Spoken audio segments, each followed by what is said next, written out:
myself though. That's horrible. It's not healthy, Chris.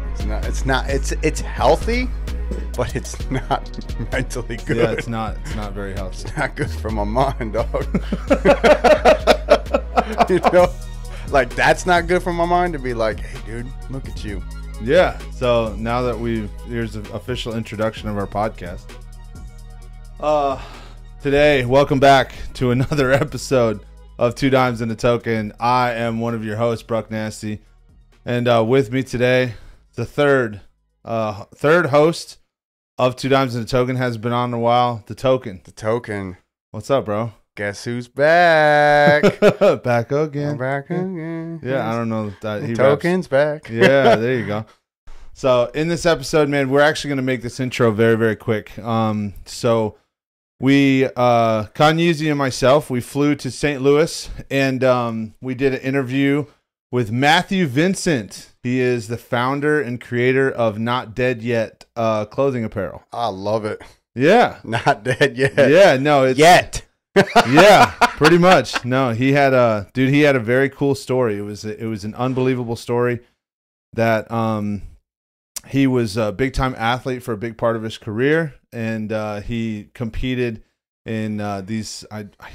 Forgive me, but it's like the Scottish Games or some kind, and just really big strong guy type competitions that they did. But you had to be athletic. And Was stuff. it here in America? No. Oh, okay. So it was in Scotland. Yeah, you got to fly to Europe and all that. So. Oh, nice. They got some good sports over there. Dude. I know. I really do. It's dope. You ever watched Russian basketball? No. You literally get to like German suplex a guy. There's no way that's accurate. It's accurate, bro. I watched it. I was like, how do you?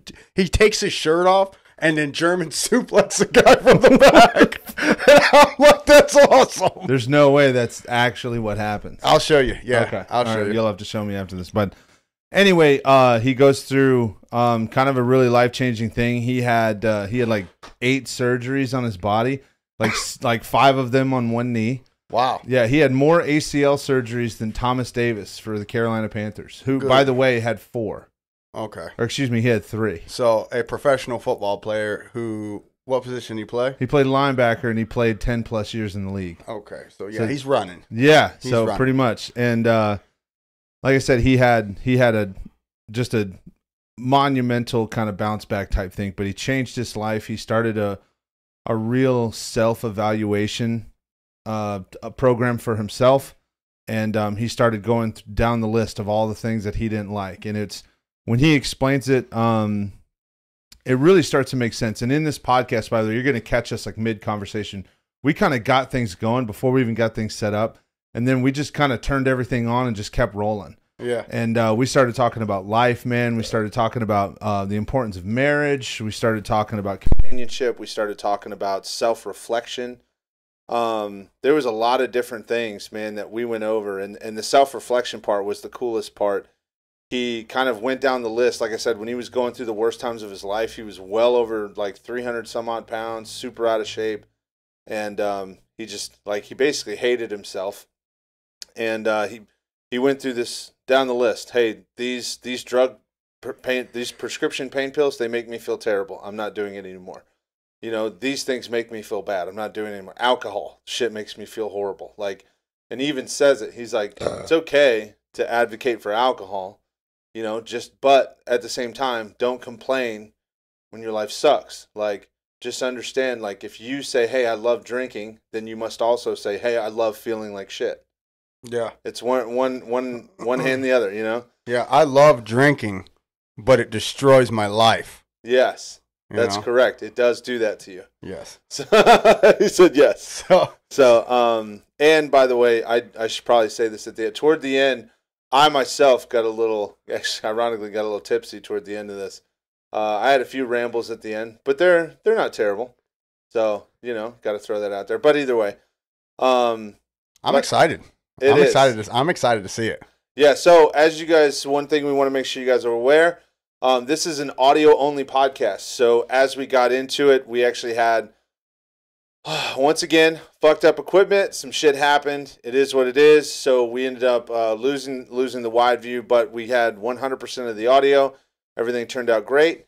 And so we kind of were throwing up the logo in front of this, and you're going to have that. If you're on the YouTube and you're watching, that's what you're going to get. But if you're on Spotify and Apple, there's no video anyway. So, but like I said, it's a phenomenal podcast. It's absolutely incredible. Matt was unbelievably hospitable. He allowed us to go into his gym the next day. We did a sauna, a cold plunge type workout. And the coolest thing, by the way, before we get into it, I got to say, when he started the experimentation with psychedelics. Yeah. And it was funny. I was like, dude, I've never smoked weed. And he's like, oh, fuck, you're missing out.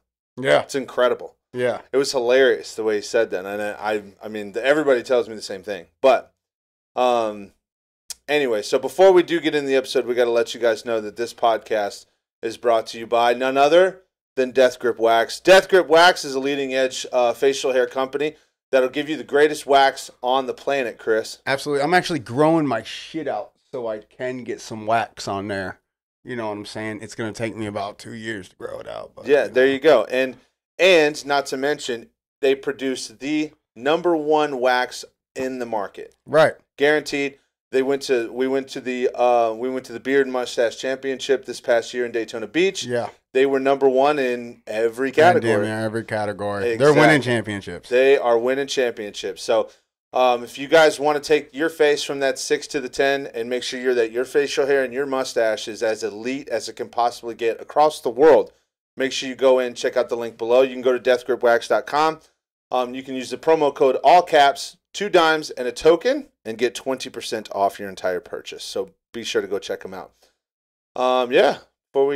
Is that pretty much everything? Pretty much, yeah. I'm excited to see it, man. Honestly. Well, hear it. Yeah. Thanks, man. Shit happens, man. And you know, from what I heard a little bit earlier, he sounds like a phenomenal guy and great experience. Yeah. And yeah, I'm excited to hear it. So awesome. So without further ado, make sure you guys go hit the subscribe button. Make sure you go follow us on Instagram, follow us on TikToks, all the cool social media stuff. We have it all.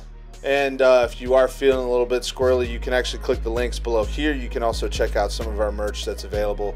2 dimes and a token, sweatshirts, t-shirts, hats, the whole shebang. So thank you guys so much for the love and support. We appreciate you. And here we are. We now present you with Mr. Matthew Vincent.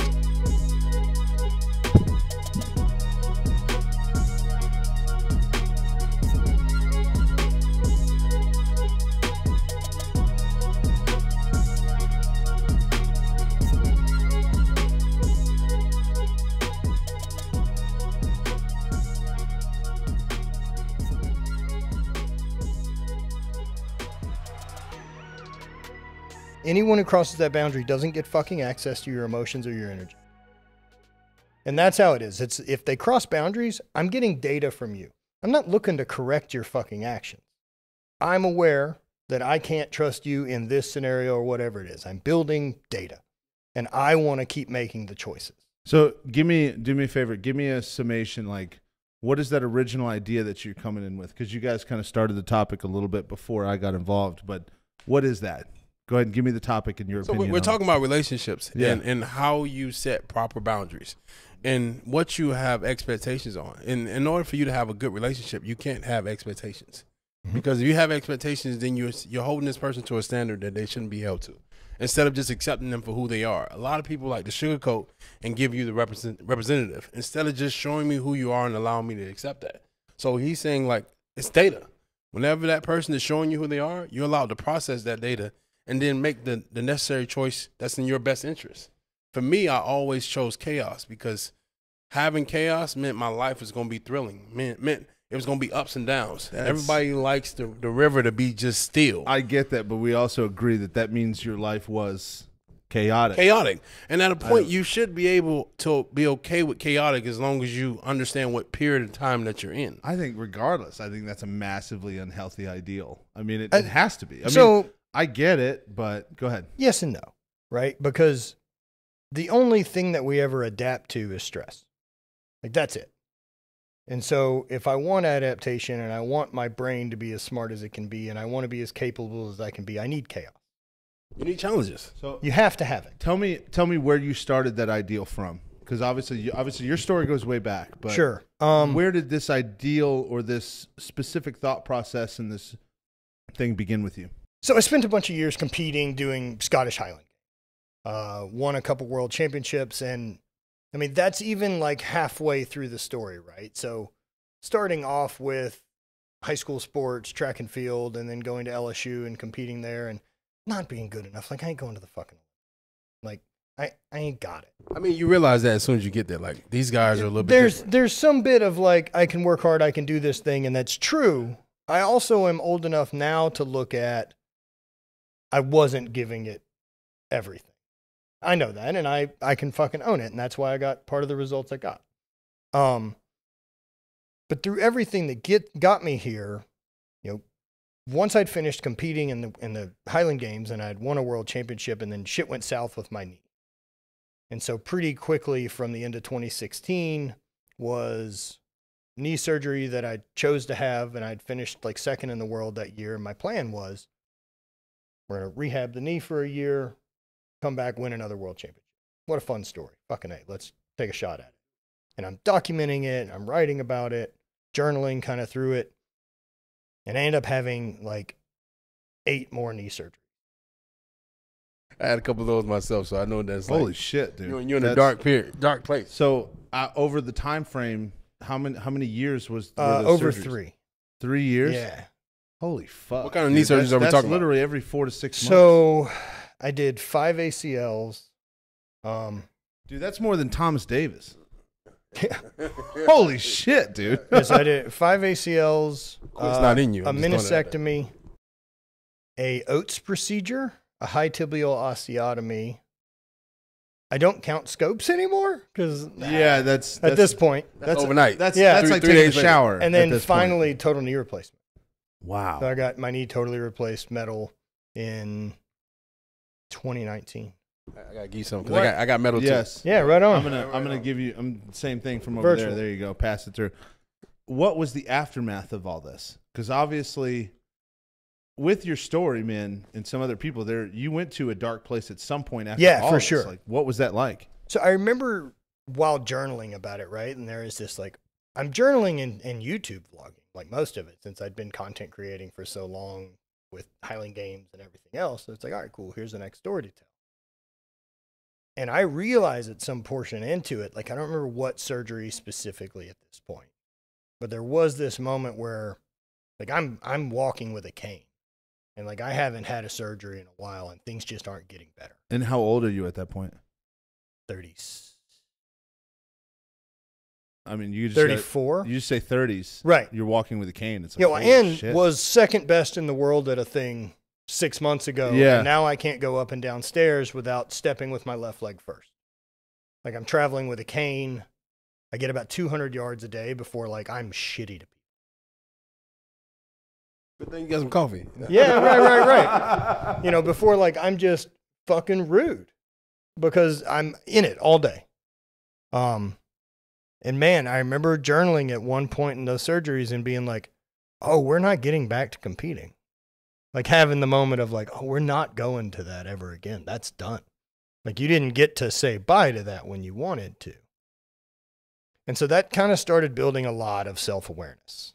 And so after that and kind of coming out of the dark and leaning into whatever works is what I'm willing to do.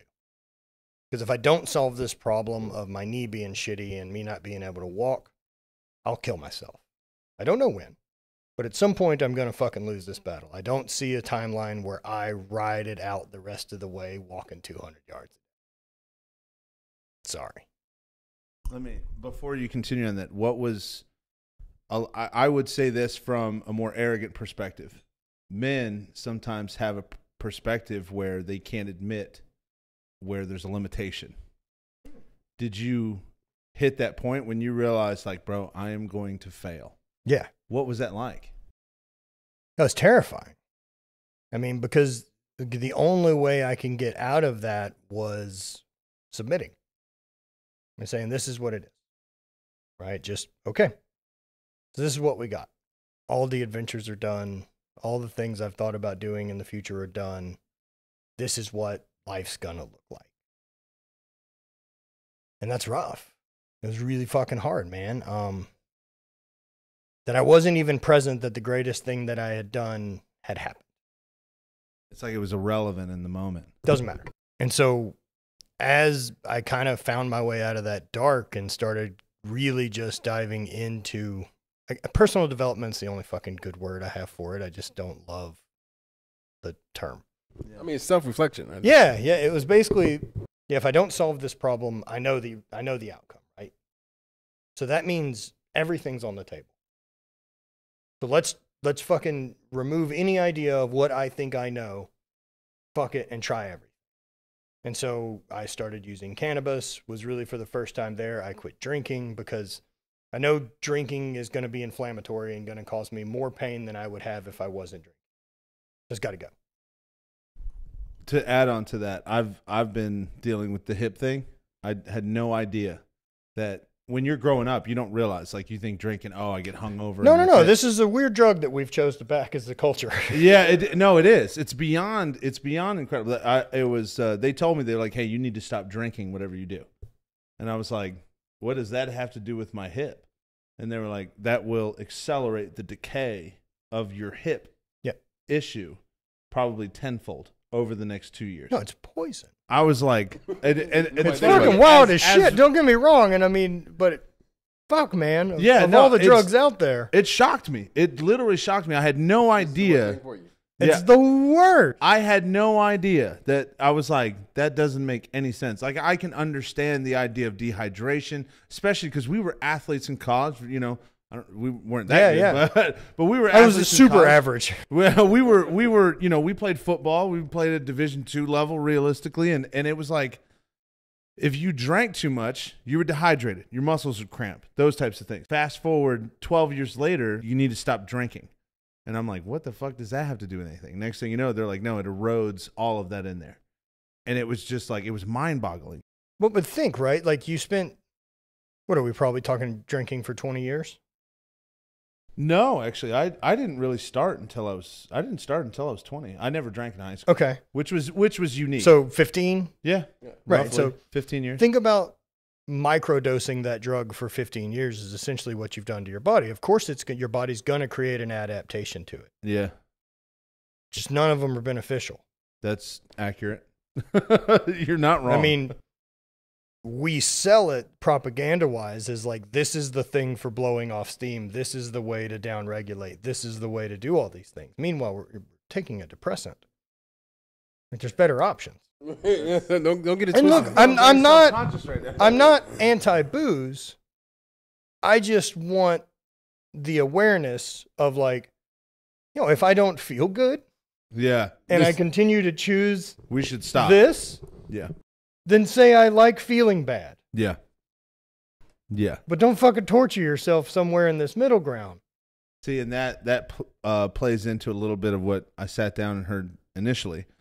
One thing that we've talked about several times on the pod, man, is today's generation of people, for some reason, I feel like if you rewind 20 years ago, you would see 30 to 40-year-old people showing off the things that they've accomplished in life. Fast forward to where we are now, people love to show off the hardships that they've supposedly had to go through. And they've celebrated, like, oh, I grew up homeless, or I grew up this. And granted, there's situations where those are accurate and it's terrible, but people use it almost as like, they use it as like a boast to themselves. Sure. Rather than focusing on the things they could accomplish. You know what I mean? I do, right? And I don't know. Why do we do that, right? I think one being that things were buried for a really long time. And so now, as we are becoming more enlightened due to, say, the abundant life that we get to live in with, I mean, I haven't had to worry about fucking clean water to drink mostly my entire life. I've only ever been hungry because I chose to be, because I needed to lose weight, right? Like, how fucking great things are. Well, you got to start getting pretty nitpicky to find shit to point the finger at. And because we don't take any time to celebrate how great the things we have are, we don't pay any attention to them. I think over time, probably biologically. I mean, for 100 and however many thousand years Homo sapiens were around. Like, we needed to pay attention to problems because they were trying to kill us. That's not true anymore. And so we still need to create chaos to challenge ourselves. Like, if you want your genes to express themselves in their full way, they're not doing it hanging out on the couch. They're doing it because they're tested, because holy shit, we have something coming up. There's a bigger fucking dragon to slay. Right? Otherwise, this system wants to conserve energy and shut down, and it'll adapt to whatever the actions you tell it you'll do. If that is sitting on the couch or sitting at work for a really long time, it'll adapt the body and shorten your hip flexors and round your upper shoulders and make you great at fucking sitting. It's like, sick. This is what we do all the time. I'll make you like that. Yeah, but if you tell it you do other things, it adapts. You're not wrong. In the same way with being able to look at life and see how great things are, than always being focused on the negative. A part of the problem is we've as a culture chose to spend money and give attention to negative things more than we do positive.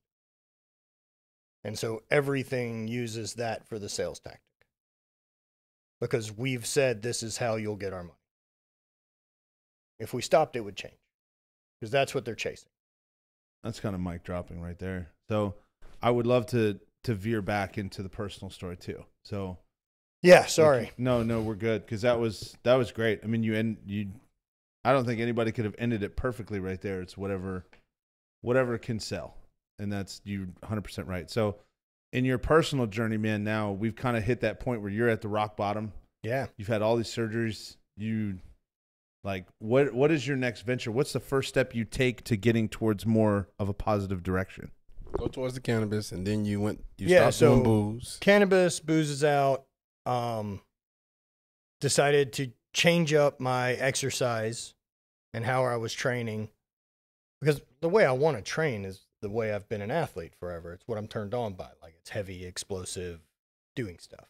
And I fucking can't. It's done. I'll never have another gym PR, right? So it's having some awareness about, is it important or not to take care of yourself? And of course it is. Well, then we're doing something. And so pick something. And it started with walking. It started with just riding the bike, doing things to just be healthier. Like, if anything made me feel 1% better and I'm not taking that action, quit pretending you want to fucking solve the problem. And so that got me into ice baths, got me into breath work, got me into psychedelics. How did that affect your group of people you were hanging around with in the moment? I'd already spent 10 years training in a garage by myself and throwing in a field by myself for 4 days a week. Not I didn't much give a then. fuck anyway. Yeah, not much, yeah. Well, like, I quit worrying about their opinion years ago. By the end of this, we're gonna be homeboys. I love that. That's another thing. The reason I asked that is a lot of people some people have to hurdle through the challenge of realizing that their friends don't accept that, and some of those friends have to be left behind. And some people really battle through that. Whereas I think, yeah, man, the good ones show back up though. yeah, That's exactly. this cool thing of, like, now being 40 and like who I run back into that just got their shit together at a different time. Yes, And that's all it is. You're on your journey. exactly. And I think sometimes people forget that. We've talked about it multiple times. There's been so many times I love the idea of self-focusing, and I've been at times a very isolated human being to where I've literally talked to, like, there's the two guys in this room, the two other gentlemen in this room, and one other person. Yeah, that's why anyone makes change, right? Is anybody makes change based on the pain of staying the same is higher than the pain to change. That's it. That's why people make a decision. As I was talking about the hero's journey, like, there's this moment where the hero isolates to go find themselves and, like, have to be tested and do these other things. But as we can tell from this, like, early chapter of our life and how much we're affected by our environment, by our community, by the people we were surrounded by their thought patterns, right? Like, what they think limitations are, what everything. Their ideas of religion and intimacy or fucking whatever. Now that you've been on your own and made some decisions about all those that are based on you, go find fucking people that are into what you're into.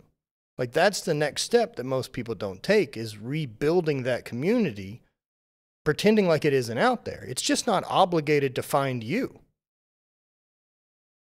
You know, that community may be on the other side of the country, so get in groups and be part of a thing and step up, take action. I love that. Go ahead and continue on the journey, man. And you've kind of started embracing ice baths. You started embracing all these different. Yeah, so I'd kind of probably like my first starting to step into weirder stuff. Love Yeah, I that. mean, it's already. You said psychedelics. I was like, yeah. he's It's already definitely weird going. that I'm doing the fucking Highland Games, right? This is a sport no one gives a shit about. So, like, when Yeah. you're asking, like, what did my friends think? Like, no one fucking cares. Let's simplify it. No one gives a shit. No one has ever given a shit. It's a 700-year-old sport. It's super fun. Yeah. It's a great loophole of athletics that, like, we got paid to travel and compete around the world. Fucking ridiculous. I couldn't, like, I felt in on the joke the whole time. I'm like, I can't fucking believe this works. The whole time it happened. And I loved competing in it. And so, like, that's gone. And looking into everything else now, psychedelics or anything else, I can kind of find this next path of whatever it's going to be, at least get out of it. And I remember the first time I'd taken mushrooms was at my house in my backyard with some friends and my wife at the time. And took maybe like 2 grams, something like that. And I remember like, oh shit, like I have a 0 on the pain scale right now. Doesn't mean I should go fucking work out. But it wasn't just like I couldn't feel pain, because I got a big reduction in pain using the cold, but you can't fucking hang out in there. Yeah. Like, you got 3 minutes and then I would get some residual. And at the most, you can really go 8 to 10 Tops. at tops. Right. I can't live in there. Yeah. Right. And so this was that first time that I felt it go away, but like in a way that like my central nervous system finally wasn't guarded. Like it was relaxed. Yeah. And I was like, oh, that's fucking fascinating. I like that. And so from there, a bit more experimentation with those two things for a while. And a big chunk of it, man, like growing up in dare culture and everything else, where fucking drinking's totally cool for everyone. Drug abuse and resistance education. It Yeah. doesn't say nothing about alcohol. Not a That fucking age lick, should definitely man. stand for alcohol. But go ahead. Wait, is that what DARE stood for? Yeah. Drug Drugs. abuse, resistance, education. Yeah, we Really? just don't treat alcohol. We as should a have drug. that age should definitely be alcohol, but instead we're like abuse. Don't abuse people. So much money to be made in alcohol. Yeah. We're not fucking getting rid of that. Yeah. You know what's crazy is, and this is what you're gonna love this from how I was trained. This is gonna be quick, 10 seconds. I have never smoked marijuana in my entire life. Oh, you're missing out. And out. I know. Missing Everybody out. tells Wonderful me that, drug. but you know why Fuck I've never drinking, smoked, man. You know why I've never smoked marijuana? Because DARE made me so afraid to ever try it. Yo. However, I started drinking when I was in college, and it has produced some of the worst nights of my life. Right. But some of the best. But those were party times. They were not. Those are not regularly scheduled events when it comes to alcohol. Sure. You know what I'm saying? Whereas from the contradictory of what I hear from all my friends when it comes to 2 things, mushrooms and marijuana. Yeah, they're both great. I personally do not consider marijuana a drug. I call it weed. It's definitely a drug. I don't, Look, I'm taking a thing to alter my state. Like, fuck Okay. it. I take coffee as a drug. I think it's the definition we've got shitty because you have a negative connotation around the word drug. The word drug to me, and this is why I've still, even when we walk away from this, I'm still going to stand on my principle of this. I don't think marijuana is a drug. The only reason why I feel that way, a drug is something that produces and can institute a negative impact as far as on the body and on the mind over a long period of time. In my opinion, again, I don't think marijuana does that. I think it's helped more people than I've ever seen. I think it's I've never heard of any of my friends overdosing on marijuana. However, I've had 4 or 5 friends. We have had 4 or 5 friends that have died of alcohol poisoning. Yeah. So to me, marijuana isn't necessarily a drug. And my brother was an addict for about 15 years, and he did everything under the sun. Cocaine, heroin, his drug of choice was meth. And during that time frame, he engaged in every possible idea of drug abuse that he could. Period. His addiction was anything that would alter his state of mind to where he was now delusional, and he was now at a point where he didn't understand reality. Whoa. He was addicted to that. That's something like, I got to keep going down the rabbit hole. So, and that's what it was. That you know bit's what I mean? tricky. That bit's tricky, right? And like, whatever the addiction thing is, I've been really lucky enough to not have it other than what seem to be more positive areas of my life. So happy for the dice roll on that one. Thank you, universe.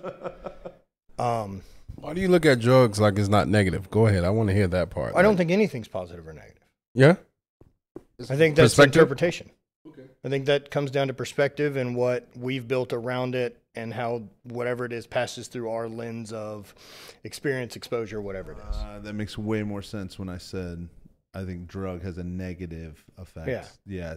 My interpretation. No, all we're talking about is a chemical that has a response in your body. It doesn't fucking have an opinion or an intent. Which is why it doesn't matter whether I call it a drug or whether you don't. Right. And you're like, okay, that's what you consider. Yeah, right on. Drug. It's definition.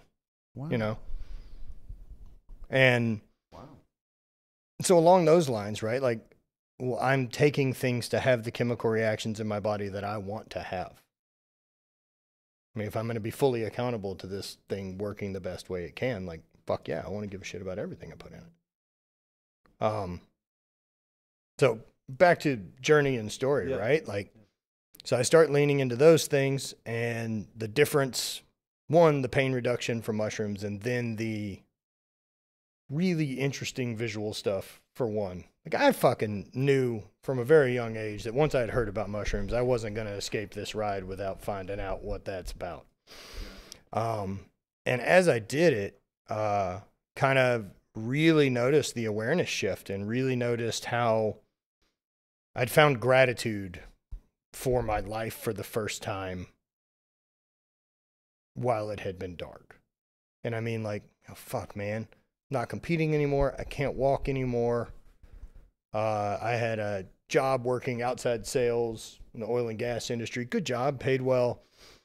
So, like, my knee goes to shit pretty early 2017 after the first surgery.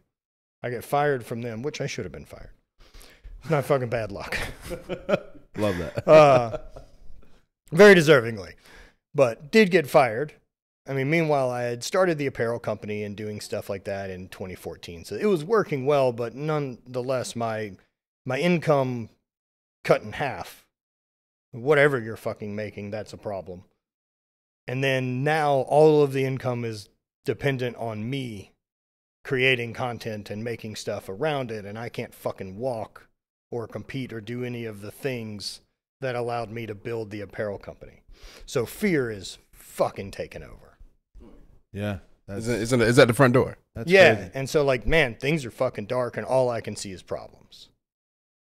And mushrooms are one of the first times that I didn't. Wow.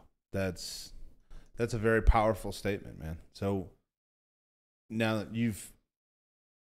it's so hard for me to brush past that, but like now you've had this, you've experienced for the first time in forever, like the physical pain relief, the emotional stress relief almost, and it's like, did it have that effect to where it eliminated those stresses, but you were like, okay, but I just have to accomplish these things and I can move forward? Did it clear the mind, or did it just relieve those types of things? I mean, those things come back. Yeah. Yeah, without the medicine, they're back. Yeah. You can only run away from your problems so long. But at least it allowed me some time of like deeper meditation and reflection about my life and what I do want with my life and any of these other things to build awareness around, to then build an actionable plan to figure out.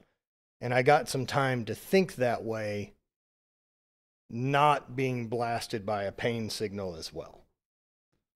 And that clears the mind in an immense way. Gives a totally different perspective on it. Trust me, I can 1000% relate to you on that. And so from that point on, it really switched to, all right, we'll do everything we can. Yeah. We'll figure it out. So I looked at my business and what I wanted to accomplish with that. And I was like, okay, the only thing we've ever been great at was the Highland Games. And I mean, fucking, I get to say great. It's best in the world at it. Like, that's what greatness takes. I know the effort it takes. I know the sacrifice it takes. So how do I take all of that energy that I was putting there and put it here? How can I just honestly be able to say to myself, I'm giving it my best, and know that to be true, and let the fucking cards fall where they fall? And so that was it. It was like, okay, it's not this one moment or anything to figure it out business-wise. It was just like showing up to practice every day and being intentional with your effort. And over time, that gets you there.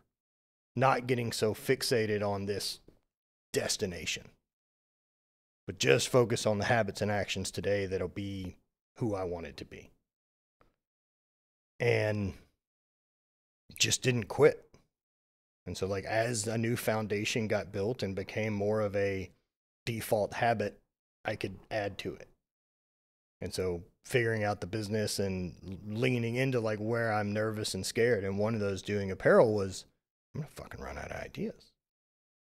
I'm going to fucking run out of ideas. And so at some point I decided, fuck that. Like, if I do these things, which was train in the morning without staring at my fucking phone, like have some time to move and allow inputs to be music and just vibes or whatever it is. I don't want anything getting the wheel yet. If I do that and then I train and I take a little time and I'm quiet, inspiration finds me. So I'm like, cool. So I have actions now that'll guarantee I have things to put out.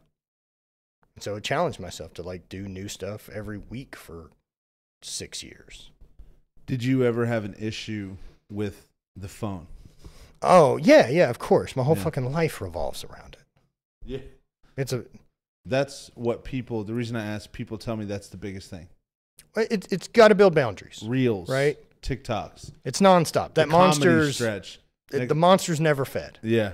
But, you know, ain't nobody asked me to fucking take this life. This life's great. I chose this. I fucking show up. Like, that's what I got to do? Okay. I figure it out the same way. I mean, look, that device, right? It's a tool. Like, it's a fucking hammer. It's not good or bad or negative. Social media is not good or bad or negative. Just depends how you use. It's a user error. That's it. Right. And all it wants is your attention.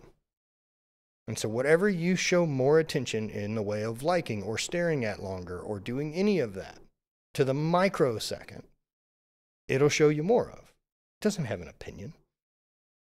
It's a mirror. I love that. I'm not gonna lie. That's 100% impressive. But it also gives the reality. I'm gonna toot your horn here just for 30 seconds, but not less than that. But it gives the reality that you really evaluated the scenario of your situation, but you also was able to almost Spider-Man your way out of your own body and look at and evaluate you in your own situation. And Thank you. It's a mirror. Yes. And that's where I think a majority of us, I will tell you 100%, I fail consistently that I am good at it, but I still fail more than 50% of the time at it. Because I still have pride and I still have a lot of these things when it comes to my marriage. I'm the first to apologize in my marriage, but I'm also the first to be like, I was right. And then 45 minutes later, it's like, if you really evaluate the scenario, actually, I was a dick. So I should probably go correct this. You know what I mean? And then over time, with more awareness of that, just choose not to be the dick. Correct. Right? Like, oh, I can feel that thing bubbling up. I know that I'm slightly stressed. I know that I'm responding shortly. I know that I'm doing these things. Yeah. And realize I can still fucking react how I want to.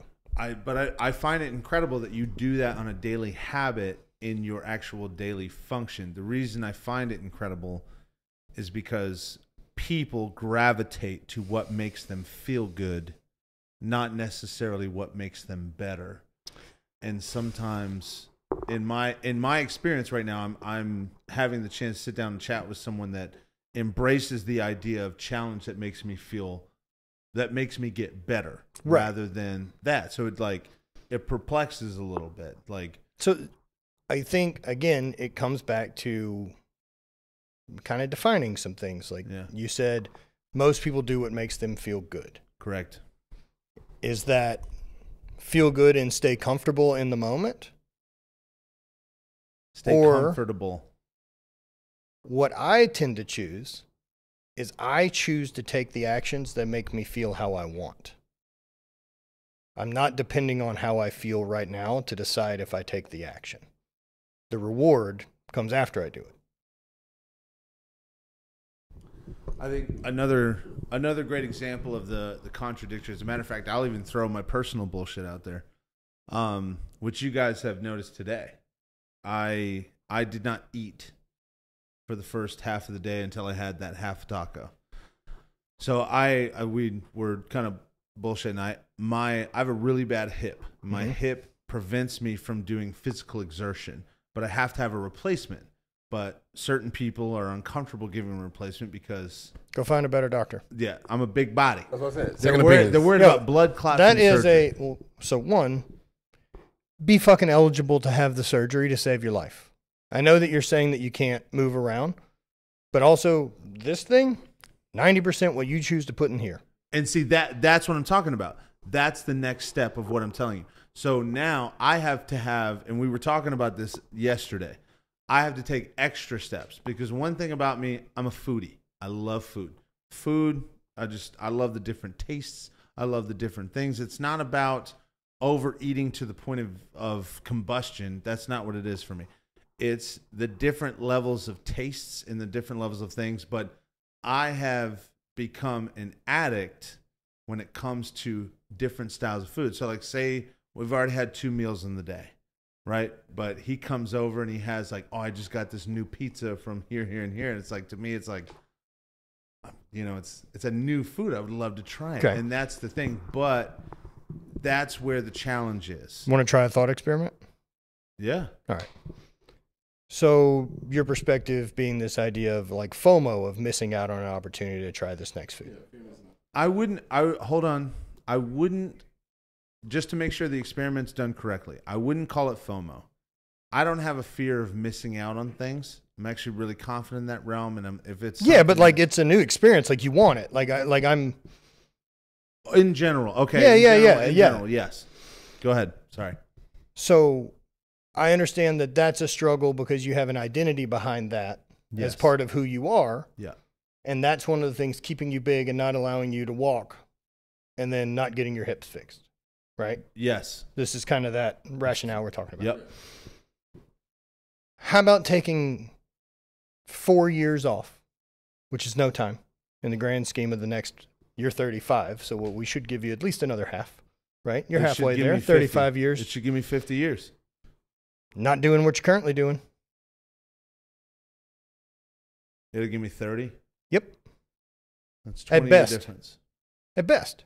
So why not invest 4 right now so that you get to spend the rest of your life traveling around comfortably eating the fucking food you want? See, and that's a reality check. Yeah. I'm not saying stop eating fucking great food. I'm saying pump the brakes for a little bit to get the car back on course. What you're saying is what I would usually tell people all the time, because I'm a very direct human being. Quit being a bitch. Figure out what you have to do in order to get it done right. But hold instead on. of that, right? Hold Like, on. but that I'm an old-fashioned soul. And because I already know where that's going, I'm an old-fashioned soul. How many times have I looked at myself in the mirror, Keon, and been like, bro, you're being a little bitch right now? I mean, what he was getting ready to chime in and say is like, Sorry. you don't have to be negative to yourself That's it. in order to. So like that's the thing, right? Like, Self-correct. instead of acting in your best interest out of negative for who you are, Yes. why isn't this out of love for who you can be? That's different. Because what I want to do is stay in abundance and stay in positivity. That's a very different concept. See, yeah. Right? That you're going to the gym because I'm honoring how fucking cool this body is. That gets to take me around to do all the things I love. That's great. Most meals are fuel. I feed myself accordingly. But best believe if I'm in Egypt and having a chance to experience new shit, I'm fucking I'm eating. going to eat what's in Egypt. Yeah, man. I'm here for it. See, I love that. But most days, it's fuel. Like if it's not a meal that's going to make my fun list, it's fuel. I don't need the moment. When you're in the moment is when you live in the moment. When it comes to food, I mean, in that example, I'm just saying. I don't want to be fat anymore. I was fat for a long time. Yeah. You know what I mean? Like, goddamn, I had 34 years of cheat meals, man. Let's hone it in. Fuck, dude. I'm not gonna lie, man. No, that's a great evaluation, but it's also a positive evaluation. Well, of course, that's what I want. It's not that you're not worth anything, right? Like, Yeah. everything that's going on with how you feel about yourself, everything is accumulation of the actions and habits you've taken that got you here. Yeah, exactly. And you feel pretty good. Imagine if you fucking took care of yourself. now here's the other half of that too. Is like we've talked about it, and he routinely says it. He's like, oh, because we've been boys. Fuck, what? 12, 15 years? He just shortchanged the shit out of my relationship. Yeah. That's messed up. You like one of my longest relationships. That's what I'm nigga. saying. But at the Since- same time, like we met when we were in our early 20s. Right. It's been 18 years. Right, since right. I've It's been known 18 this. years. That's what I'm saying. It's been 18 years. And throughout the longest tenure of what we've talked about is it's so different from what you just summed everything up in a normal idea. It's like value the things that are important, right? When we talked about those things, every time we talked about it, I've always said the same thing. Don't be a bitch. Like, it's always been roughneck. It's always been, because that's how it came up. It's always been that mentality. Yeah. So with the first time that you ever hear someone say, hey, you know what you should do? You shouldn't say anything negative about yourself. What you should do is, why don't we just balance your perspective a little bit? Do you want to value the 30 years of cheat meals that you've had? Or you could add 25 years to your life. And you could just kind of, make sure you maintain in between. Right. And it's just like, it's a different philosophy. And it's funny because I feel like you've been saying that to me for years. I've been saying it, but I just said it in a different voice. It's like I grew up seeing, I don't know if you guys seen that commercial. It's like Penny Hardaway, and he had that little penny. Yeah. That little guy in the mirror. Yeah, I'm 40. Yeah, so, you know what I mean? Yeah, I'm very aware. You had Penny didn't say anything.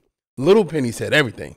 Chris Rock and Tyra Banks and all those people, they said everything, but Penny didn't say anything. So when I look in the mirror, I feel like I got little Keon in my shoulder. Sure. And he's rooting for Keon.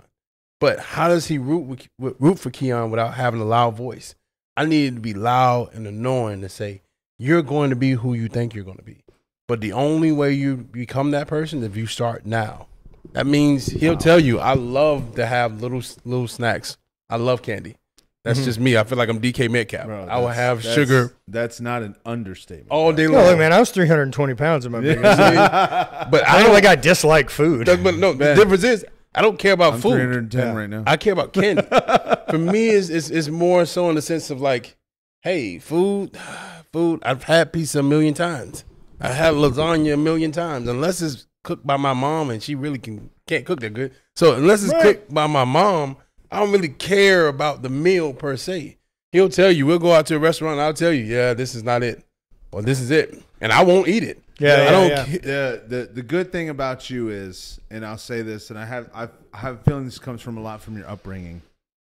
Once you get a hint that it does not taste the way that you anticipated, it could taste good. It could be a good meal.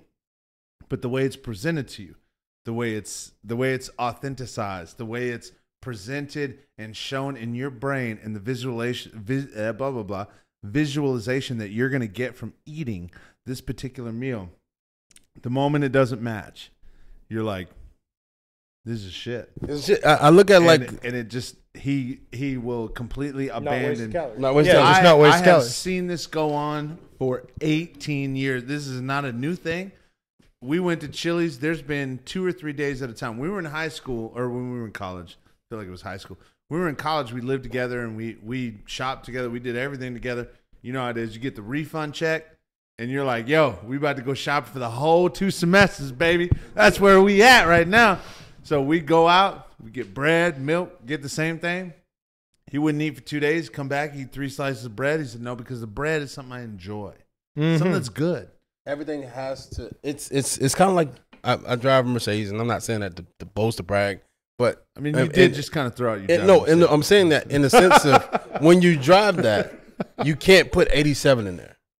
Of course, right? Like it won't take that. It's still fuel, but it won't take that. So I look at food like, is this 87 or is this 93? Because if it's 93, I'm going to enjoy it, and I'm going to be able to go wherever I want to. So 87 is going to have me on the side of the road. Keon, I have Of a course. I have a very funny story. I'm going to let you go. I just got to tell this. Ben's going to love this.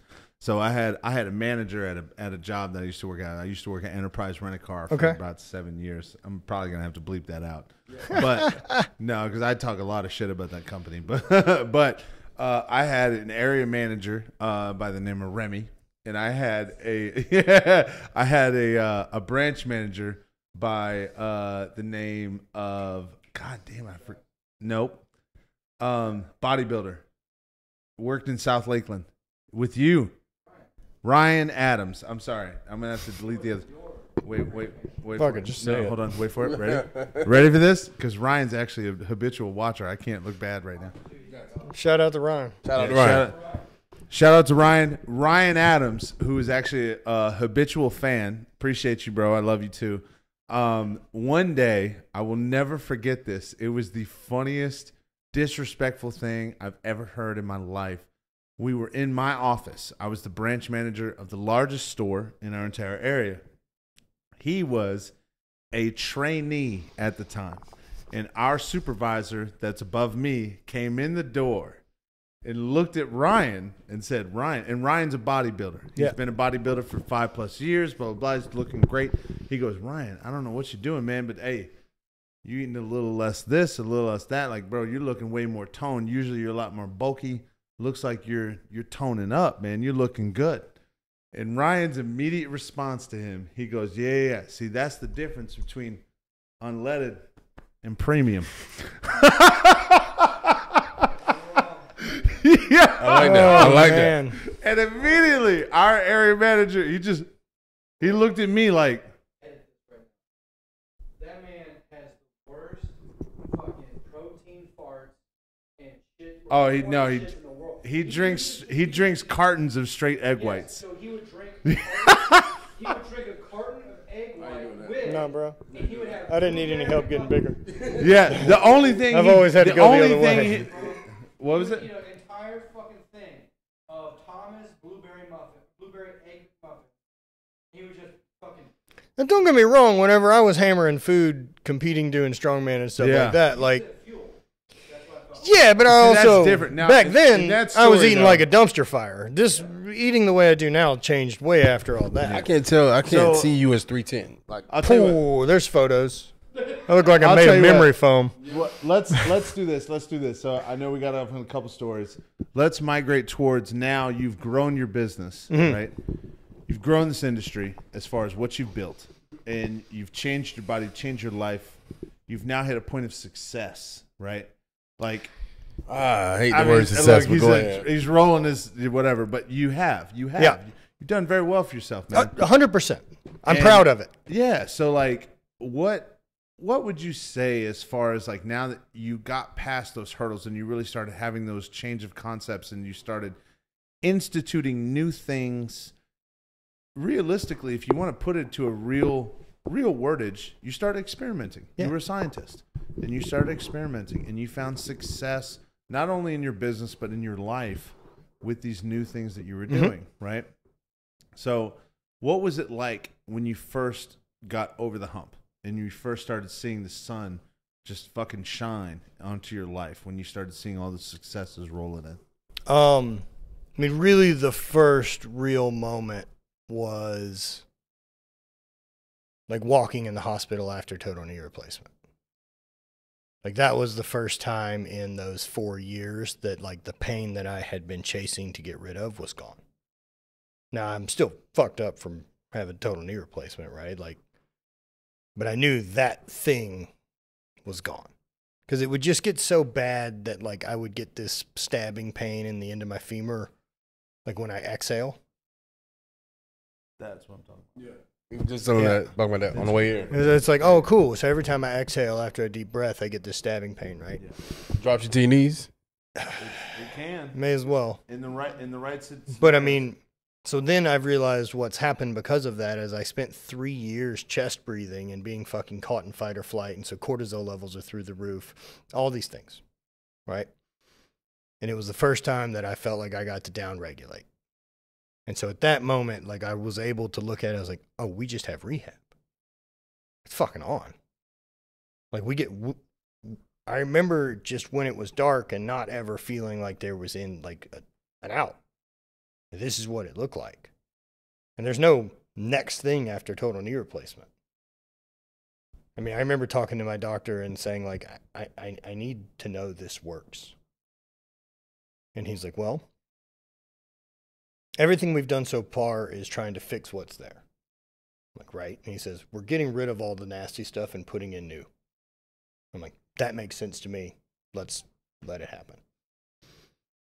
Because I'm willing to do like the rehab part. Let's go. Happy. You're now putting me in the game. Like it's not dependent on someone else's shit. Yeah, now it's your ability to move forward.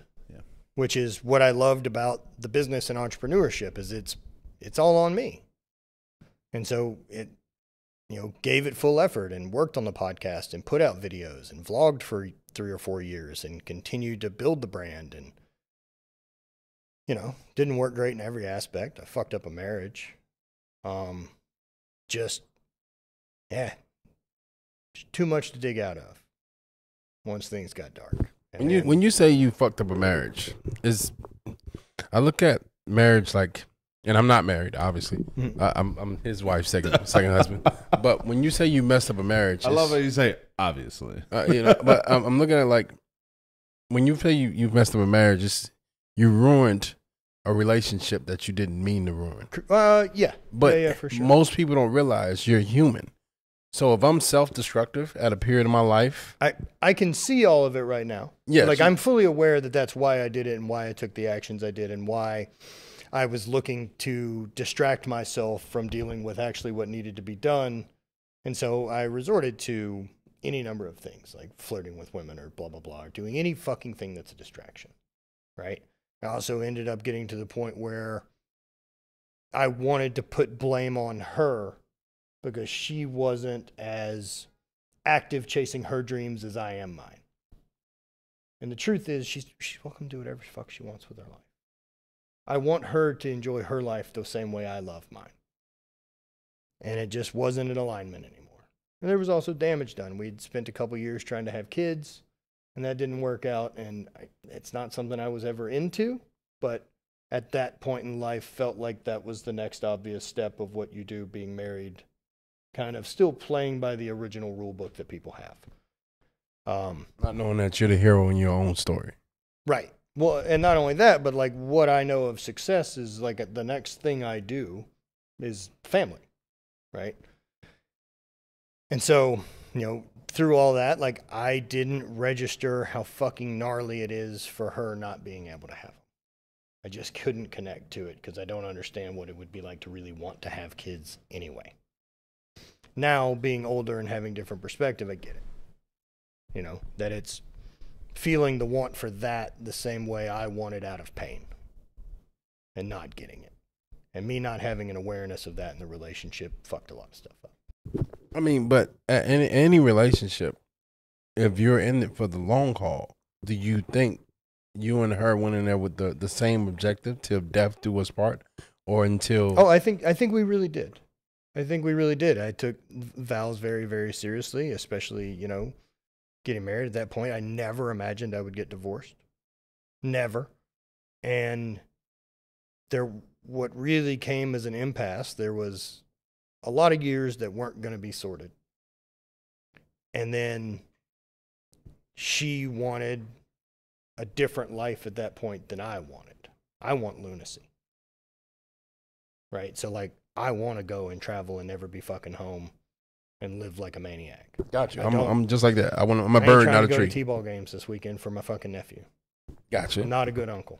I'm a selfish monster with my time. Because you only live once, but go ahead. Right.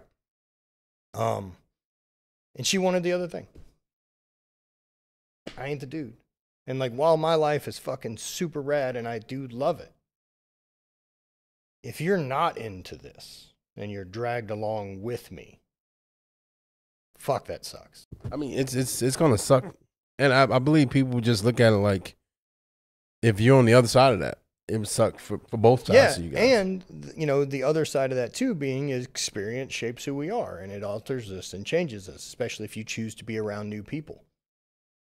And so I was traveling a lot and being in big experiences and new situations, and like I can't translate it third party back.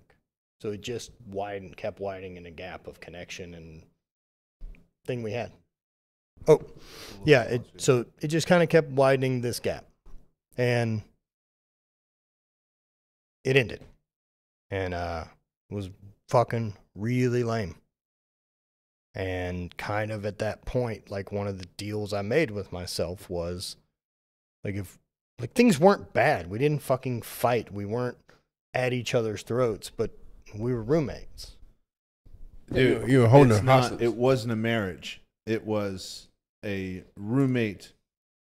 People would often use the word partnership, but I use the terminology partnership a little bit different. My partner is Keon in our podcast, right? We have another guy, my brother, his brother, Chris, right? But Chris, we understood he can't show, but he's my partner. Yeah. It's different from a marriage. The marriage is there's passion, there's emotion. Well, and I think it's whatever you things. want out of the relationship. I don't think there's a fucking right. And see, but on the other end of that, of what you were just talking about in your first perspective, it's like we were roommates. Like neither one of us were happy in the moment. And there had been enough to drive between us that like intimacy had changed. Yeah. And so, one, I've been hurt for this long. So like, if I'm going to be really self-reflective of it, right? You know, I fucking went in and wasn't vulnerable and wasn't fucking communicating and didn't know how to handle anything. I bet it was fucking miserable to be around. And why would you want to fuck that guy? He's an asshole. Yes, that is beyond. No, I got to piggyback on that, dude. I really do, because there's been times in my marriage and the same thing where Ash and I have grown through certain things where I've been stressed out about work or I've been stressed out about certain things, and it's like, and the funny thing is, I should not put this on blast. I know Ash is going to punch me in the throat for this, but I'm the dude. I like to get my little thing going on in the morning.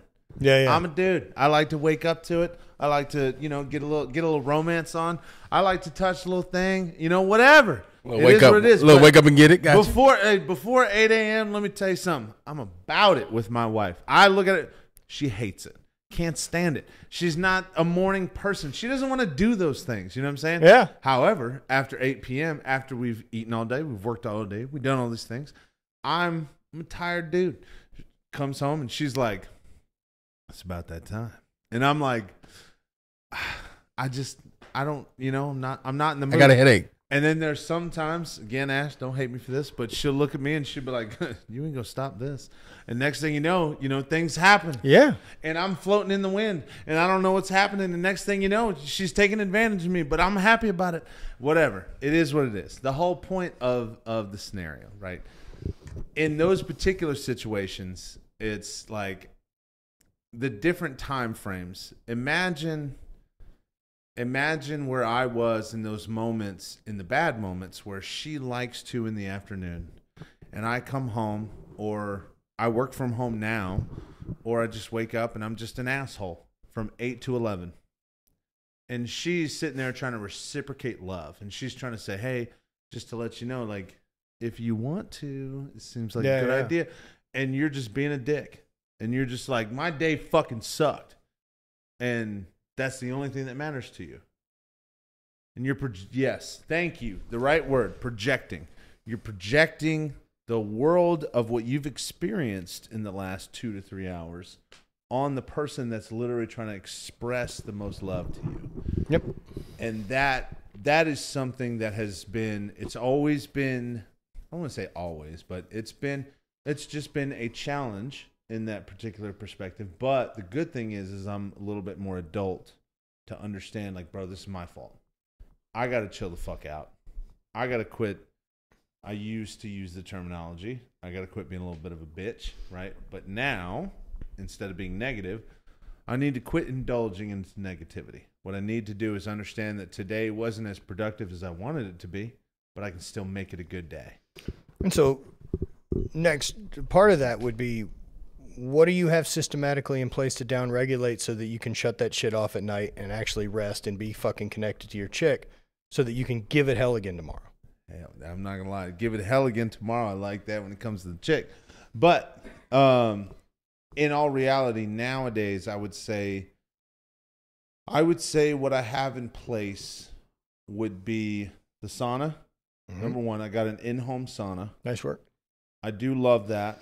I use that between 3 and 5 times a week now. Excellent. Which is great. But I used it last night. Yeah, I was gonna say That's what I did this morning. I had a group of guys meet up at my spot. My man was in there for an hour last night. You know, you've seen one of those personal ones they show on social media, all that. That's what we got. But it's something simple. It's not crazy. It's not super expensive. But it literally it gets the sweat out of you. It gets the fluid. Are you guys around tomorrow? Yeah. Huh? Yeah. Y'all should come out to my spot tomorrow. We open at 10 to 2. Yes. It's free. And it's just a hangout.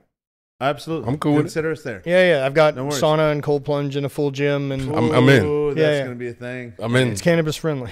We're gonna have to do that. We're gonna have to do brunch after, brother. Yeah, we open it every Sunday.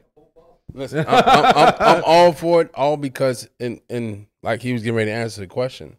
I was asking him this yesterday. Normally, I'm an even kill guy. If you find a way to make me upset, you were hot yesterday. You pushed the threshold. I don't think you've ever experienced that type of environment before, though. Because it's not a lot of things. I feel like I'm even kill. You're human. You're not going to be perfect.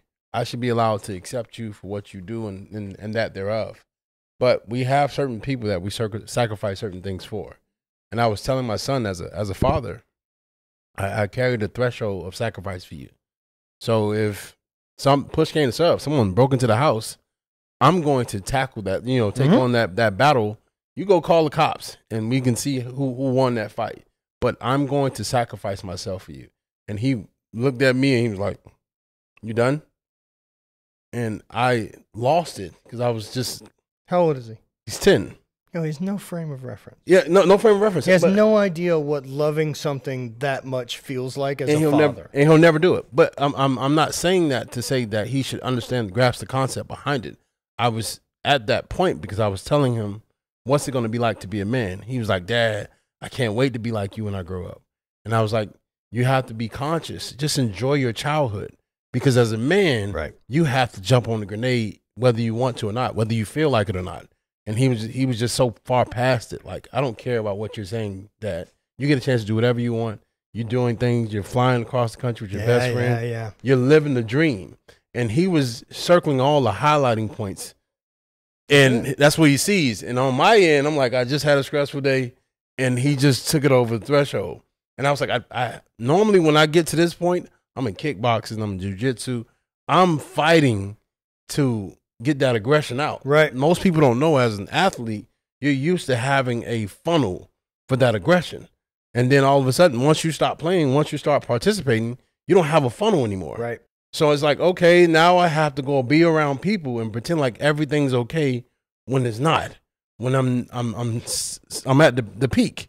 I'm okay wherever it goes at this point. And I couldn't de-stress. I couldn't calm down.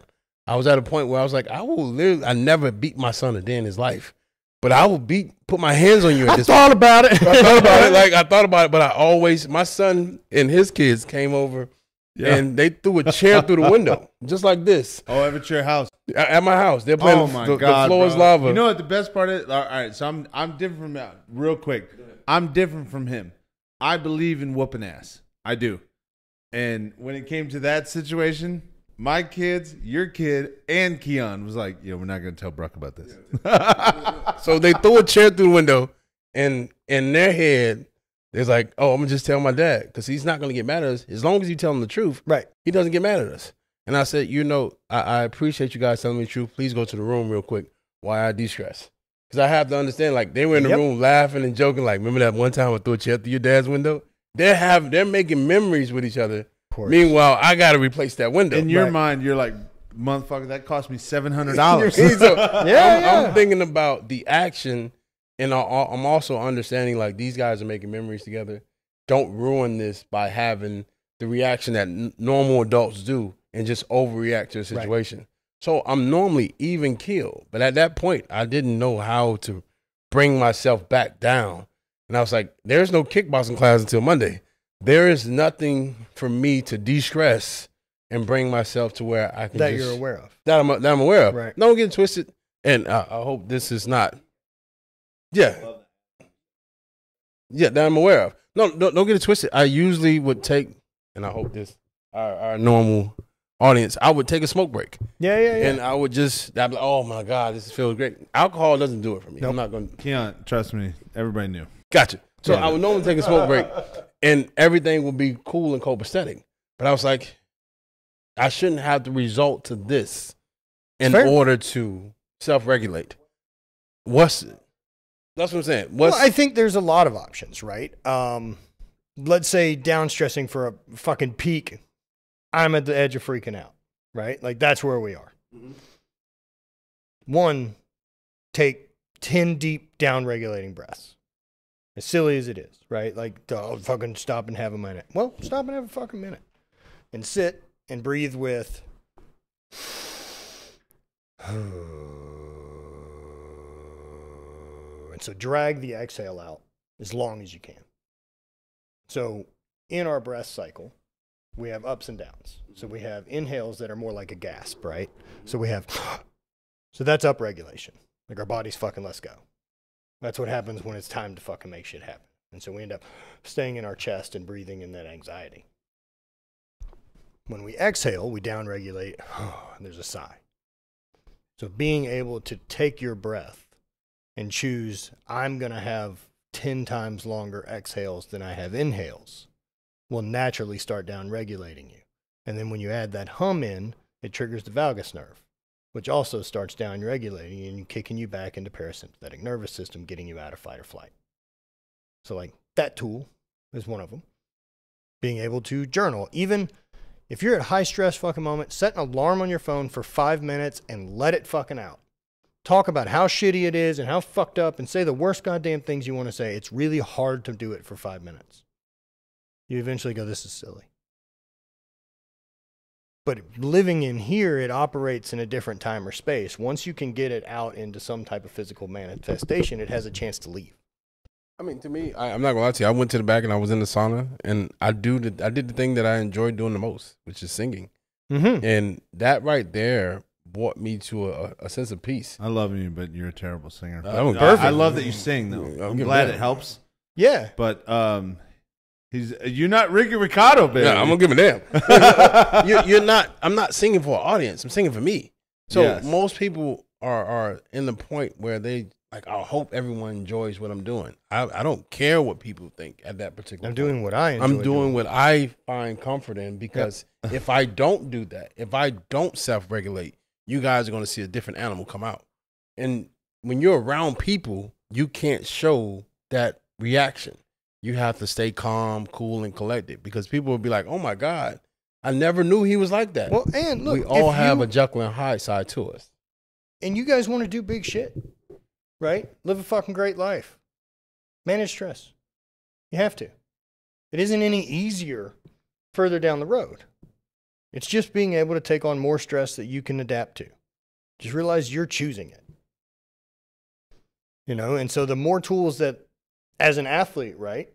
So at some point, whenever you're training at fucking full end and you're getting ready to compete or do any of that, right? Like, and you're putting full effort into your life. Let's call that the training aspect or the work balance.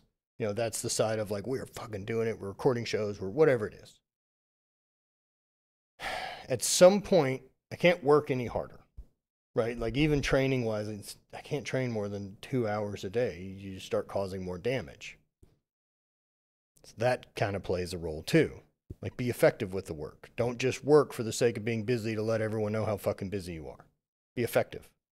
And then so the next way to upregulate that is giving a shit about your recovery. As an athlete, that's where you start to focus on. It's all right, make sure I sleep better. I'm going to make sure I hydrate. I'm going to make sure I do all these things that let me work harder, sooner, to create more adaptation faster. And so business or anything else or self-development, it goes the same way. Like, I want to push against discomfort and challenge myself to keep my shit together in gnarly scenarios. And so I have to learn to put the brakes on. Like, what I want to build is this big giant race car engine that can accomplish crazy shit. You don't build a big fucking engine without brakes.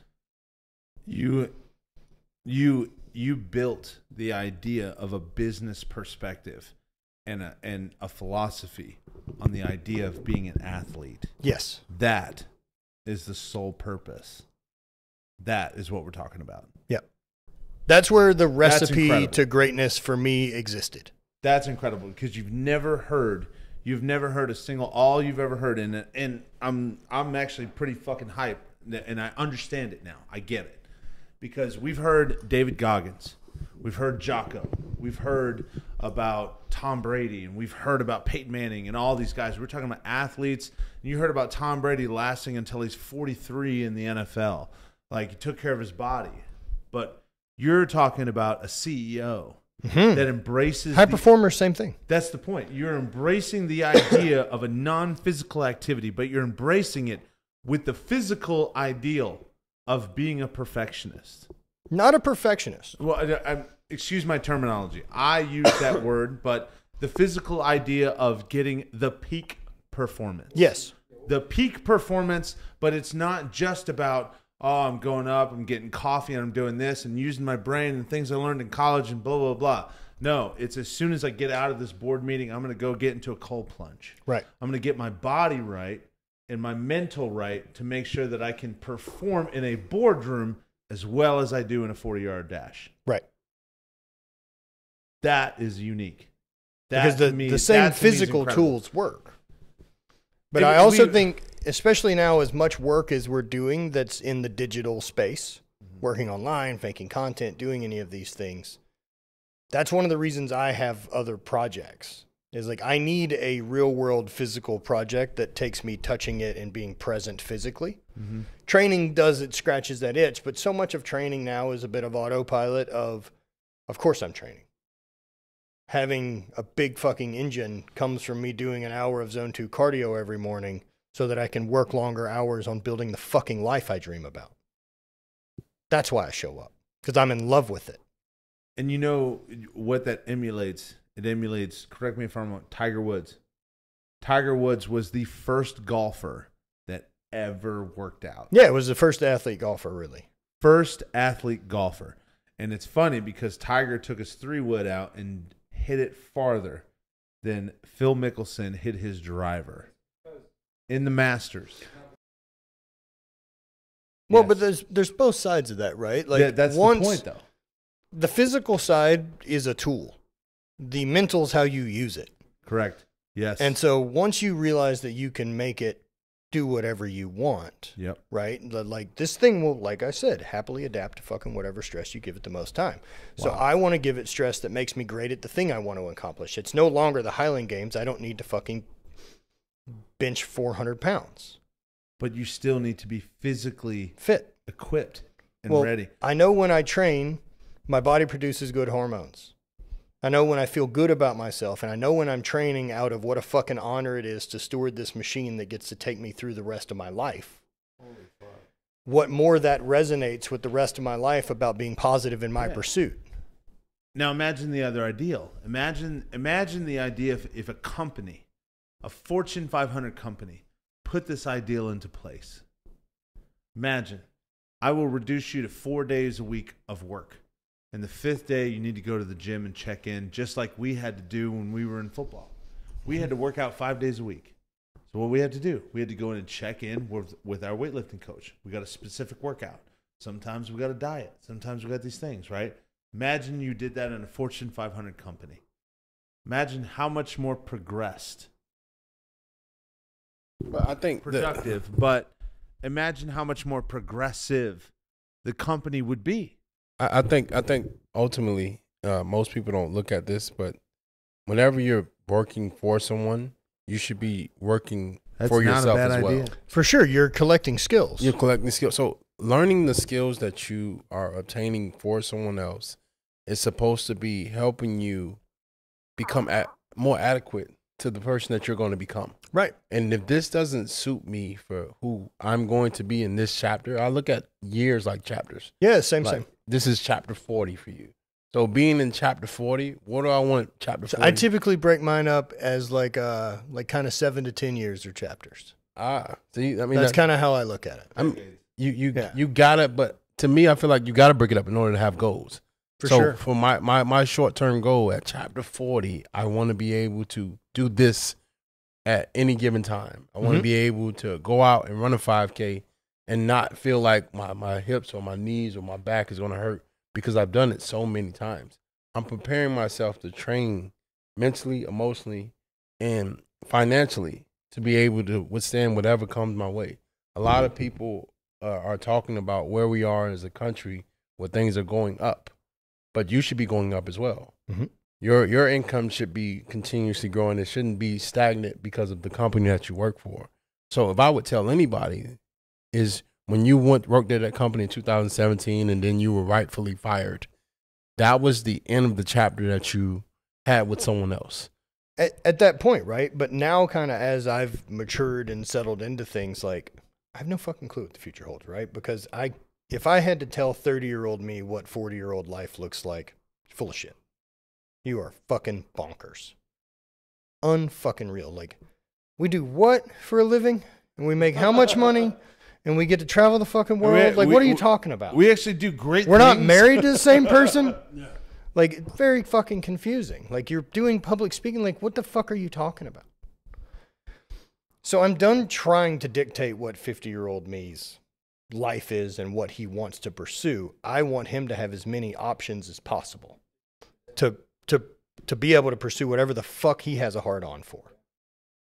And I know that the tools for pursuing just about anything is one, my health, one, having a good relationship, and the other being financial. So when you say have a good relationship, what do you mean by have a good relationship with yourself? Everything.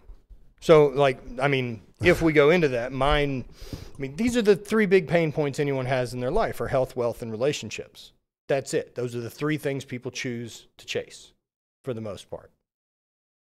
And so being secure enough in those is what allows me freedom.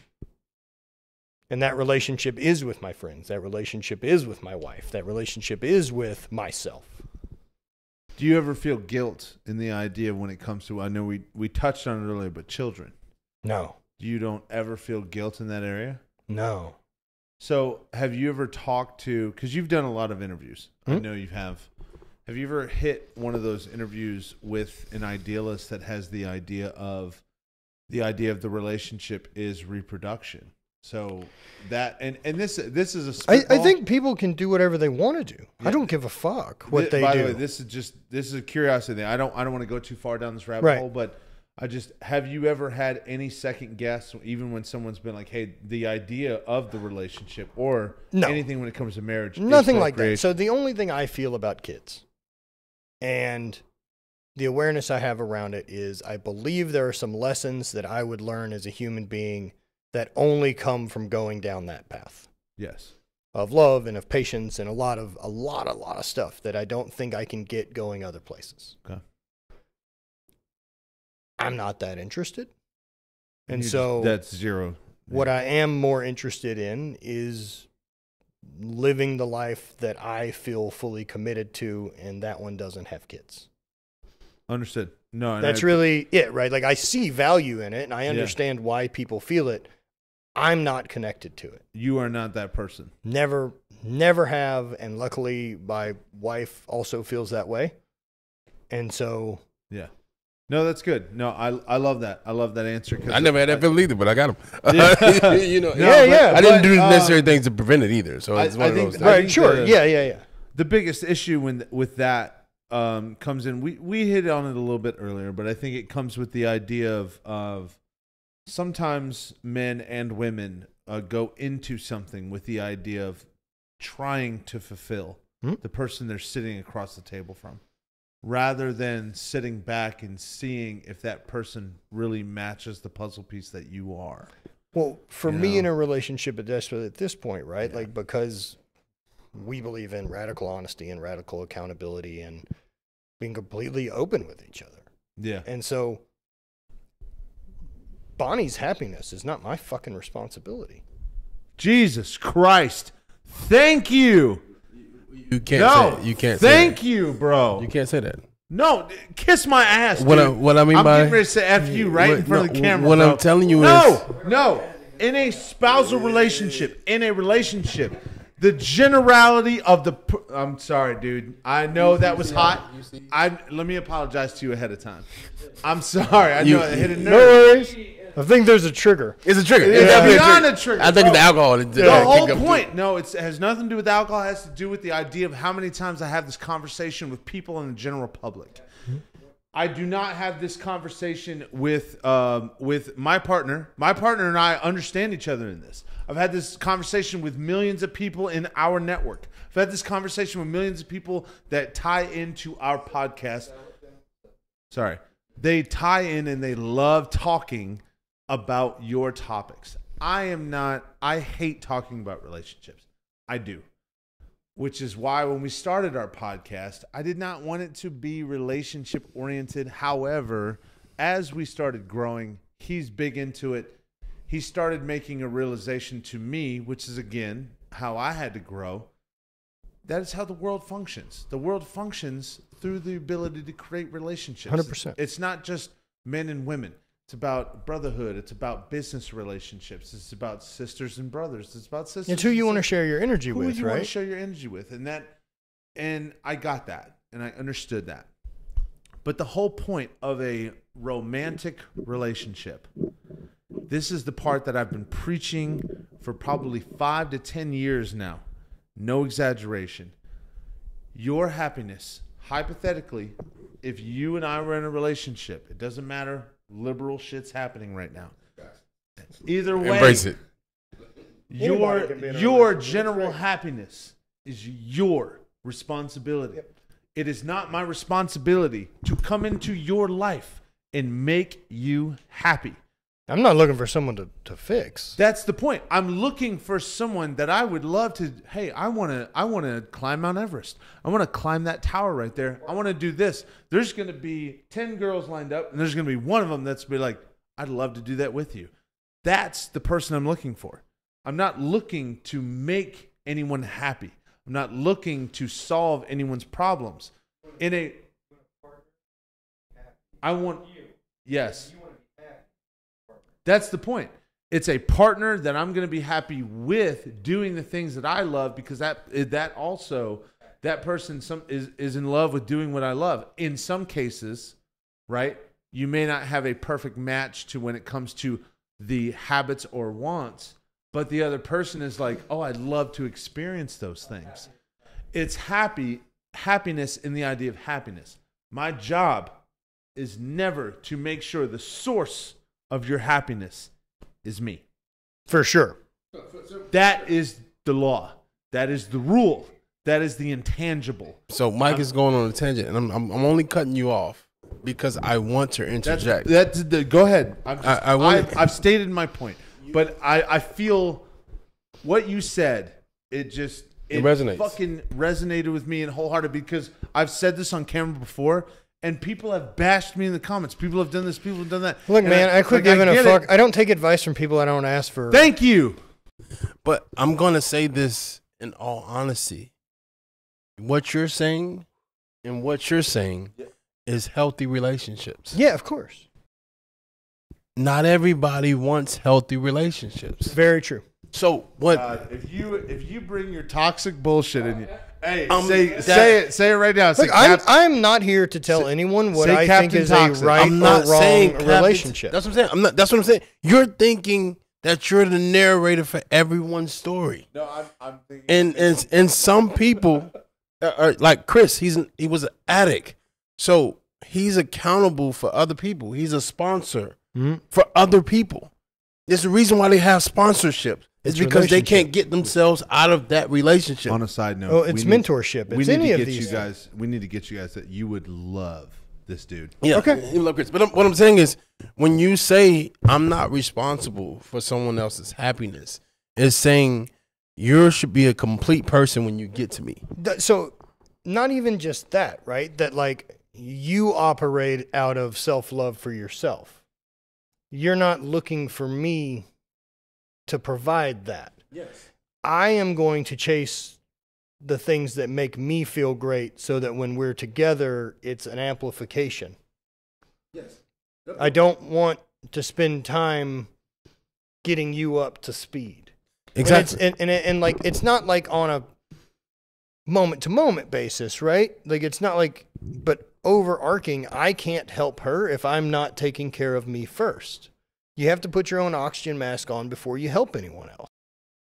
I mean, that's what they tell you in a plane. In all honesty, not everybody responds the same way, and that's all I'm saying is that's spot on when you're talking about two healthy adults that are trying to move forward and be the best version for each other.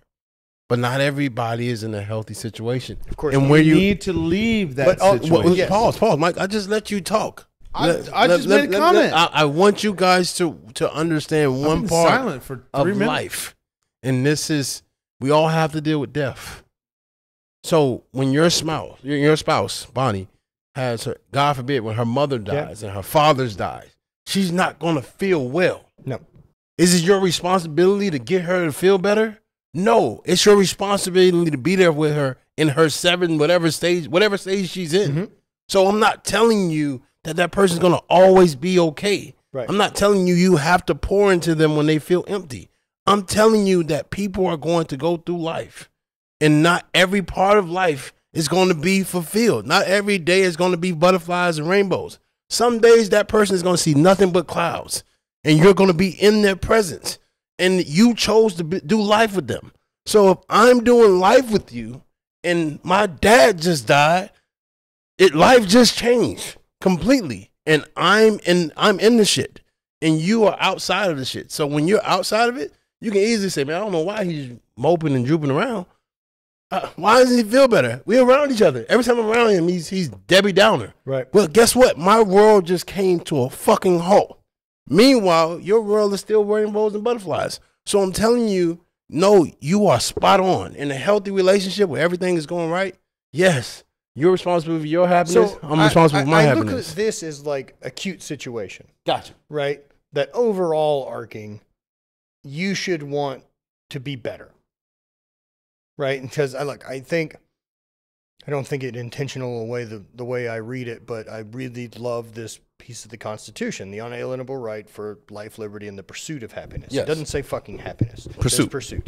It means it fucking has to be chased. Mm-hmm. Right? And so I think as long as you're on that and active on it, that is kind of the baseline. And of course, the universe is going to throw shit at you. And so often, especially as men, we feel the need to fix. Right? But what's a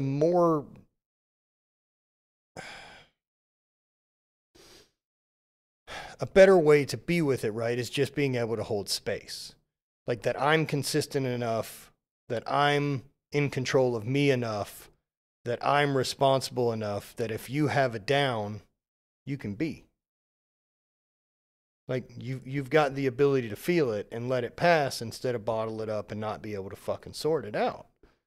So it's both. It's the safety to be able to feel grief and feel down and feel any of this with knowing it's going to pass. Yes. Right? Like every time I've ever had a great day, there's been others that were shitty that followed it. And every shitty day I've ever had, also, it ended.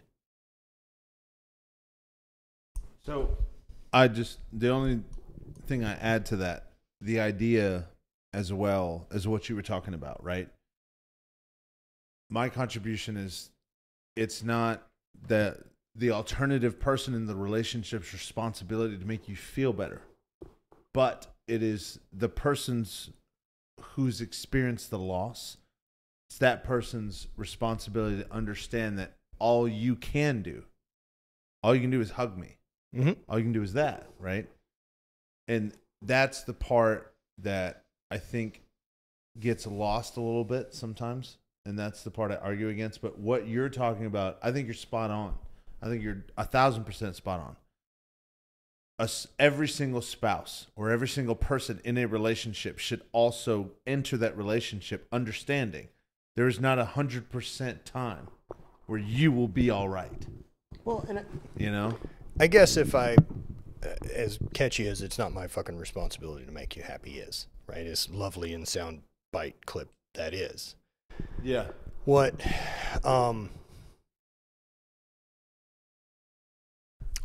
I don't want, it comes back down to really this idea of it is, if my life says without Bonnie I'm unhappy, that's not okay. Yes. Yeah, you gotta be okay with Right? letting go. I want that's you to unhealthy. be happy and stoked on your life, whether or not you've chose to share it with me. I want to bring the same for us together. In that same way, within that relationship, that means if I honor that this person wants to share their life with me and share love with me and share this limited time that they have in existence with me probably taking the best care of me serves that the best. You know, and a lot of people, I love that. We can put an end to it. I just want to piggyback one last thing to it. A lot of people will be in a relationship and not witness a person as who they are. Like, you got different seasons. We're here now in Missouri. You get me? So you have winter, spring, summer, fall. Just, you're right. You talking about where you were just talking about, hey, everybody's doing this and they're going through this thing, and you've talked about your story, like, it's got me motivated, bro. Like, I'm like You're jumping out hyped. my chair at the next opportunity. The way I look at it, right, is that it's all temporary. This chapter right now that my body responds well and works is temporary. This time that I spend living in St. Louis is temporary. This time that I do what I currently do for a living is temporary. It all is. It's not going to out-survive me. Correct. I'm not looking for something to do forever. I'm looking, because if every decade for me is a chapter, right? There's adolescence, and then there is this kind of discover yourself through college and figure some other shit out, and then there's the drop into a career and figure that thing out. Like, no way is my book gonna have the coolest shit happen in chapter 3. And I'm damn sure not spending the next 6 chapters talking about something that happened in chapter 3. That's a terrible story. I mean, but the past kind of like, and I'm not gonna say kind of, it shows. We show it no matter how we try to do it. Like, you talked about your marriage when I actually when I was talking about the seasons. I was saying, like, you went from a marriage. Oh, yeah. And you love this person. Did you ever think that you were going to be able to love someone else after that ended? I never would have thought that I could love someone how I felt for my ex when things were at its peak. But now, with hindsight and being in a new relationship and happy and everything else, and also being a completely different version of me, I didn't like me enough to feel how great it was. Like, I really believe that in a relationship that the limit of love that you can receive from your partner is going to be limited by the amount of self-love that you feel for you. And if you constantly feel unworthy because you don't do X, Y, and Z, and you don't see yourself in the light that they see you, it's easy to think they're a liar and that you're tricking them. I can see why you have 100,000 plus followers on IG. No, there's no doubt. No, I get it. I get it. Oh, good. Look, man, my studio's in town at my office. I'm excited for y'all. Come check it out tomorrow. Yeah, please do. It's over on... Part of the podcast. I'm just like a friend. Perfect. Well, look, I just open the doors for anyone. Like, it's a completely free open space. So why are y'all in town? Oh, shit. Y'all came into town just to record with me? Yes. Fucking A. No. All right. I thought you guys were here for another reason and wanted to catch me while I'm in town. The whole point of us coming down here was literally you and your story. Like, thank you so much for coming on. As you know, we've experienced a couple things here, so I'll let you know afterwards how we're gonna make some things happen. But No worries. Either way, we are making. I'm gonna make sure what you said, the advice you've given, and I'm not trying to dick ride, but honestly, you've hit a couple notes today that even with one of my best friends that I've known for the longest time and his pride views has literally looked at me across the room and be like, he's got a point, brother. He's got a point, man. The guy's talking some shit. So it's been a journey. Like, yes. I'm just trying to listen, right? And so I look at options of kind of like, I can either choose to be a tourist or I can choose to be a traveler. And for me, the tourist is the guy who's trying to reach the destination to get the merit badge to say, I did this, I went to therapy, I did the thing. They don't ever integrate how they felt living or being in another country for a little while back into their life. You know, it's going and doing psychedelics and talking about some weird fucking experience, but not integrating anything back in your life. I want to change from all of it. I want its fingerprints left on me. I want to experience the world different based on who I speak to and what I get to go do and how fucking incredible it is to go. This experience overall, I feel like it's been incredible. It's been amazing. So please take 2 minutes and tell everybody where they can find you. Because sure. I got a feeling everybody's going to want to find you after this. Easiest place is probably Instagram. It's at Matthew P. Vincent. My community and coaching group that we've started, where most of my attention goes now with hosting retreats and coaching and working with people, kind of helping unlock peak performance mindset and a radical accountability in their life. And all that can be found at Not Dead Yet Life. The apparel brand is notdeadyet.com. I have a bunch of sponsors and other people that are awesome that support what we do, and those Do you can have all your be content? found. I mean, do you have your apparel at your I have some of it. Okay, I'm gonna need to get some. Yeah. We'll see what's over there. I'm not sure what we have in We'll stock. see. It's basically we can use it for studio to shoot and Gotcha. do everything. Yeah, that's kind of, I guess, a bit of everything that I've got going on. Podcast is still around, not dead yet. It's just do a lot of things. Yeah. I don't think I'm great at any of them, but I enjoy all the things I'm doing. I mean, that's what makes the journey worth living. I enjoy them, and I want to get better at doing them. Yeah, And that's enough. that's enough to give it effort. Correct. That's enough to give it your time. Exactly. I've given a lot of things my time that wasn't worth it. So, So yes, we got to wrap up because everything's going to automatically shut off because we got a 2 hour limit. But thank you again so much, Dude, man. thank you guys, man. This is great. After this, I guarantee you we'll probably exchange numbers. For sure. You know, we'll probably hit you up for advice for the next 2 years. But maybe 30, 40 years, whatever. Perfect. But either way, man, thank you again so much. Yeah. We appreciate you. And if you guys are following, like I said, go subscribe, go follow. You guys be easy. Appreciate you. 2 dimes and a token. Dear Meg Wolsey.